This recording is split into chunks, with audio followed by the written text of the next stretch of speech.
proclamar liberdade. Diga comigo, proclamar liberdade ao cativo. Então agora presta atenção no processo. Então o processo começa com proclamação. Aí ele vai dar vista aos cegos para conduzir, para mover à liberdade os oprimidos. Então o processo da libertação envolve 3 elementos: a proclamação, a revelação e a redenção. Amém? Então o processo não está completo, mesmo ele já tendo sido feito. Então a liberdade já foi proclamada, promulgada. Não há nada para ser feito em relação à liberdade. O que está faltando agora é revelação sobre o que ela significa para que as pessoas alcancem o lugar da liberdade. Então não adianta você abrir as portas de uma cadeia se a pessoa está oprimida e ela continua tendo a cadeia na mente dela. Porque mesmo ela tendo sido liberta, ela está oprimida de um pensamento escravo. Glória a Deus, amados. Então, deixa Deus ministrar o nosso coração. A libertação como proclamação não é um propósito em si. É o meio para conduzir à liberdade, para que em liberdade eles cumpram o propósito. Então a obra da salvação de Cristo não é um objetivo em si. A salvação de Cristo é o meio de nos reconciliar ao propósito.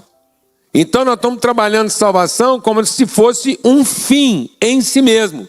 Por isso que a pior forma de corromper o sentido da salvação é oferecê-la como sendo um fim em si mesmo. Então por isso que Paulo diz, cuidado porque vocês estão ensinando na igreja ensino de demônio. Porque quem oferece salvação como um fim em si mesmo? O diabo.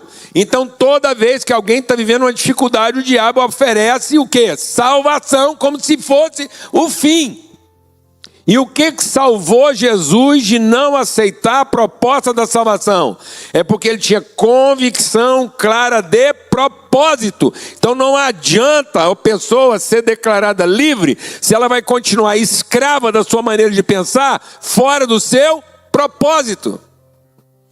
Era melhor ter deixado ela escrava. Por isso que a Bíblia diz que tem 3 níveis de conhecimento: o ignorante, o mal entendido e o rebelde. E Jesus está falando assim, cuidado, porque vocês gostam de encontrar um ignorante e depois transformar ele no mal entendido. Porque agora fica 2 vezes mais difícil de tratar o ignorante. Larga ele ignorante. Porque Deus não leva em conta os tempos da ignorância, porque um mal entendido, se ele não for iluminado, ele está a um passo de ser o quê? Um rebelde. Porque ele vai ficar convicto daquilo que ele entendeu.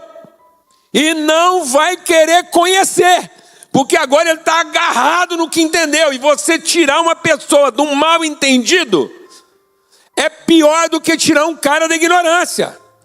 Porque agora ele é um devoto do seu entendimento. E se recusa ao conhecimento. O que Jesus falou para Judas? Por que você não faz logo o que você entendeu? Judas podia muito bem ter ficado. Jesus não estava mandando ele trair.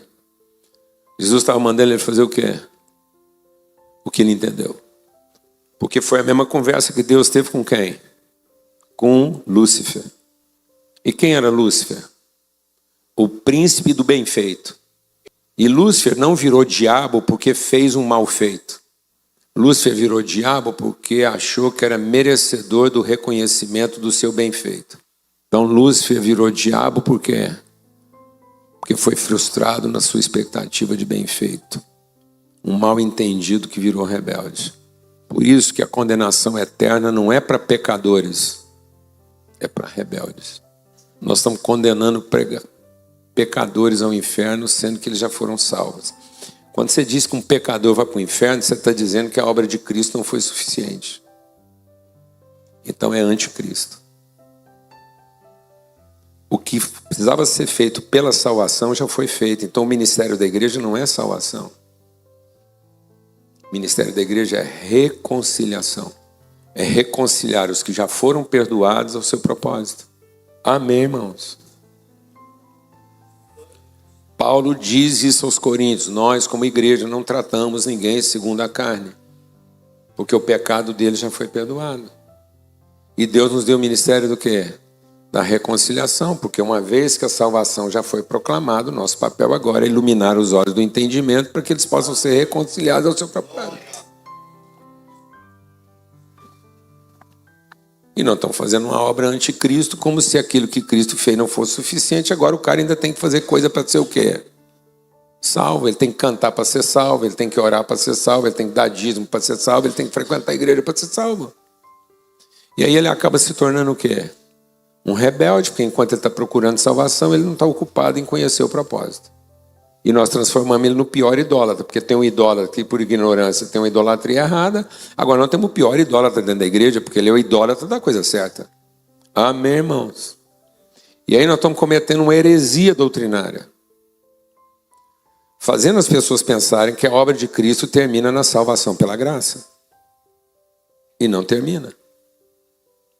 A obra da salvação se fundamenta no amor do Pai, se revela na graça do Filho, mas se consuma na comunhão do Espírito. E aí, porque o povo está focado na salvação pela graça, eles estão achando que a obra do Espírito é conferir poder e não garantir a comunhão. E aí as pessoas estão buscando o Espírito Santo para continuarem sendo salvas e não para ter condição de viver em comunhão. Então, por que nós temos dificuldade de viver em comunhão?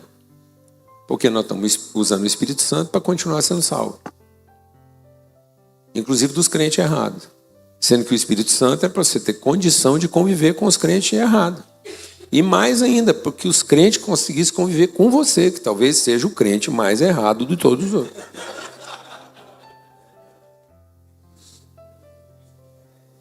Aleluia, irmãos.